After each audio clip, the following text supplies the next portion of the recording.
Құрметті оқушылар, бізде қазір математика сабағы. 133 сабақтың тақырыбы қос теңсіздіктер. Бүгінгі сабақта қос теңсіздіктердің шешімдер жиынын табамыз. Менімен бірге мына сөздерді қайталаңыздар. Қос теңсіздік, шешімдер жиыны, сан сәулесі. Жарайсыңдар, балалар. Қазір біз оқулықпен жұмыс жасаймыз. Ол үшін ыңғайланып отырып, алдарыңыздағы оқулықтың 13-ші бетін ашыңыздар. Енді бірінші тапсырмаға назар аударыңыздар. Бұл тапсырманы орындауда бізге калькулятор қажет.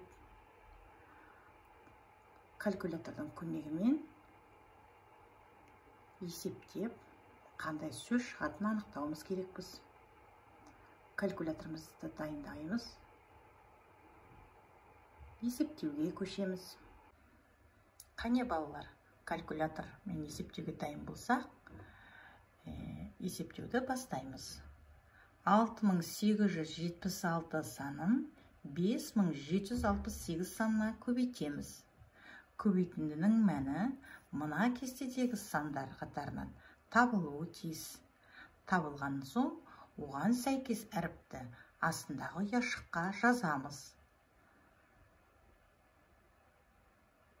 Кестені түгел толтырғанда мына суреттің аты шығады. Есептейміз асықпай, мұқият, қарандашпен жазып қоюға болады әріптерді. Тамаша. Яғни бізде телескоп сөзі шықты.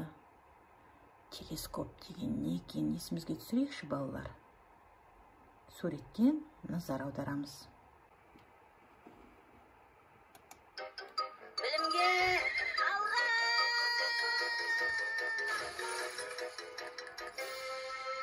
Телескоп Әбу-Насыр Әл-Фараби жасаған ойыс әйнектің негізінде жасалғанын білесің бе?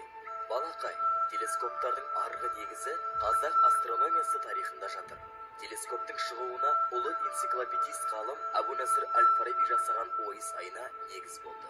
Әл-Фарабидің телескоп жасау жөніндегі еңбегімен астроном ғалым телескоп жобасын жасаушылардың бірі Йоган Кеплер жақсы таныс болған.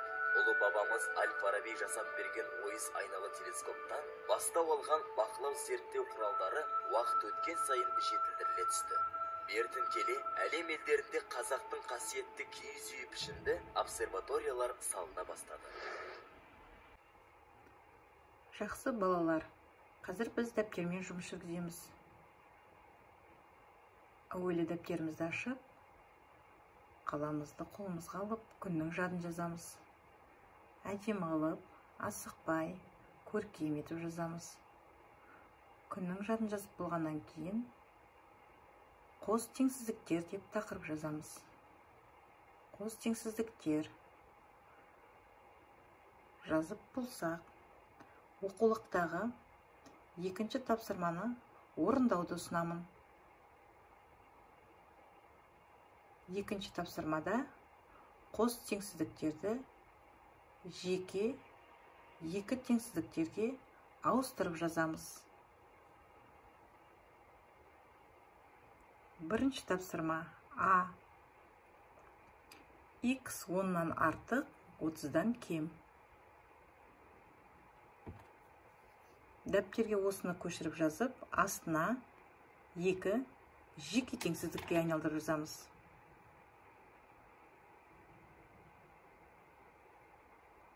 Өте жақсы. Енді болсақ, екінші тапсырмаға көшеміз.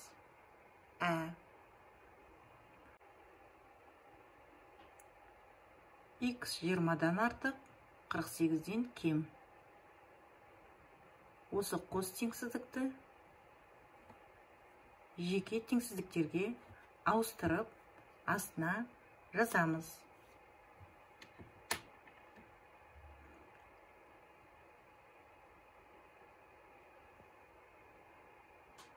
жазып болсақ, тапсырманы дұрыс орындағанымызды тексереміз. Міне осылай жазылу керек еді. Тура осындай жеке теңсіздік жазған болсаңыз, жарайсыздар балалар.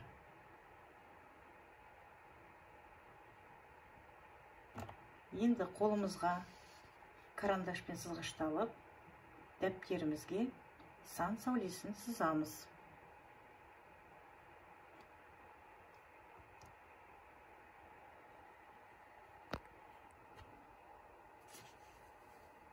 Көрсетілген сан аралықтарын белгілейміз. Теңсіздіктердің шешімдерін сәуледе қиғаш сызықтармен көрсетуіміз.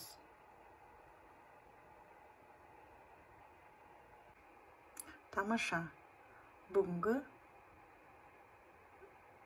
тапсырманы жақсы орындадыңыздар. Яғни сіздер қос теңсіздіктердің шешімдер жиынын табуды үйрендіңдер. Қос теңсіздіктен жеке теңсіздіктер шығаруды білдіңдер. Олай болатын болса, кері байланыс ретінде үйге тапсырма беремін. Оқулықтағы 14-ші беттегі нөмірі 3-ші, 5-ші және 7-ші тапсырмаларды орындайсыздар. Төменде көрсетілген сілтеме арқылы тапсырманы тексерсеңіз болады. Оқушылар, үй тапсырмасын ғаламтордан OPEC.kz сайтына кіру арқылы электронды оқулық тапсырмасын орындап, өз деңгейлеріңді, бүгінгі сабақты қаншалықты, қай дәрежеде түсінгендеріңізді бақылауларыңызға болады.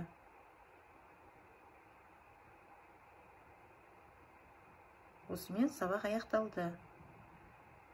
Назарларыңызға рахмет.